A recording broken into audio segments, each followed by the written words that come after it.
Hi అండి, నమస్తే అండి. సో ఈరోజు వీడియో ఏంటంటే అండి, రౌండ్ నెక్కకి మనం మెడముక్క వేసేటప్పుడు మెడముక్క కుట్టేసి తిప్పుతాం కదా, అది మనం స్ట్రైట్ పీస్ అంటే స్ట్రైట్గా కట్ చేసి వేయొచ్చా?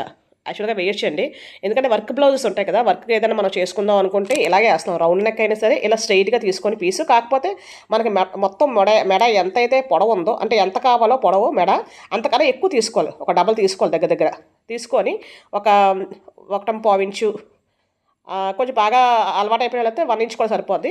తీసుకొని ఒకవైపు చిన్న మడతేసి కుట్టేసి, ఆ మడతేసిన కుట్టిన యువతల వైపు వదిలేసి కుట్టలేని వైపు మనం అలాగ ఇప్పుడు నేను చూపిస్తున్నట్టు పెట్టి కుర్చీలు పెట్టుకుంటూ రౌండ్ స్ట్రైట్గా ఉన్నంతసేపు ప్రాబ్లం లేదు. పైన స్టార్టింగ్లో స్ట్రైట్గా ఉంది కాబట్టి మనకు ప్రాబ్లం లేదు. కానీ ఇక్కడ రౌండ్ తిరుగుతుంది కదా, రౌండ్ తిరిగేటప్పుడు ఎన్ని ఎక్కువ కుర్చీలు పెడితే అంత మంచిదన్నమాట.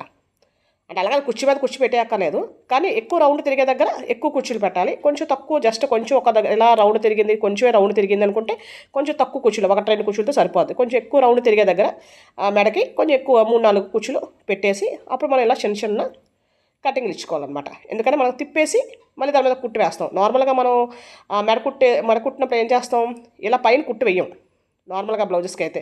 కానీ ఎలా మనం స్టిచ్ చేసేస్తే పైన మళ్ళీ ఇంకో కుట్టు వేసేయాలన్నమాట. కుట్టు వేసేస్తే యాక్చువల్గా కుట్టు వేయకుండా కూడా మనకు హెమ్మింగ్ చేసుకోవచ్చు, కానీ కుట్టు వేసేస్తే ఇంకా కరెక్ట్గా బాడీకి అద్దినట్టు వస్తుంది అనమాట.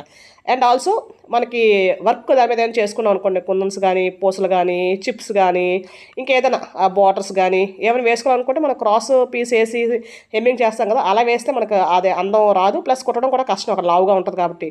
అదే మనం ఏదైనా వర్క్ చేసుకునేటప్పుడు కానీ, లేదా నార్మల్ బ్లౌజెస్కైనా సరే, ఇది యాక్చువల్గా బ్యాక్ బ్లౌజ్ డిజైన్ అనమాట. సో అందుకనే ఫ్రంట్ ఒకటే చూపిస్తున్నాను.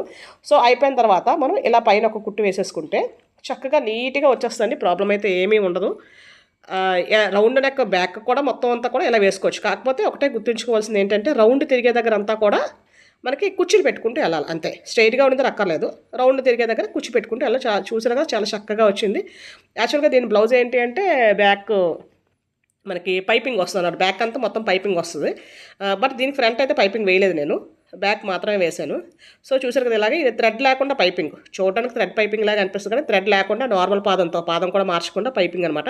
ఎలా వేయాలి ఏంటి అనేది నేనైతే అప్లోడ్ చేశాను, ఒకసారి ఎవరైనా కావాలంటే వాచ్ చేయండి. చూసారు కదా, సన్నగా చక్కగా వచ్చింది పైపింగ్. ఈ బ్లౌజ్ అనమాట ఇప్పుడు నేను చూపించాను. దీనికి ఫ్రంట్ ఇప్పుడు నేను ఎందాక చూపించాను కదా, అదనమాట. సో చక్కగా మనం ఎలాంటి డౌట్ లేకుండా వేసేసుకొని పైన ఒక కుట్టు వేసుకోవాలి అంతే, స్ట్రైట్ పీస్ వేస్తే. థ్యాంక్ యూ అండి.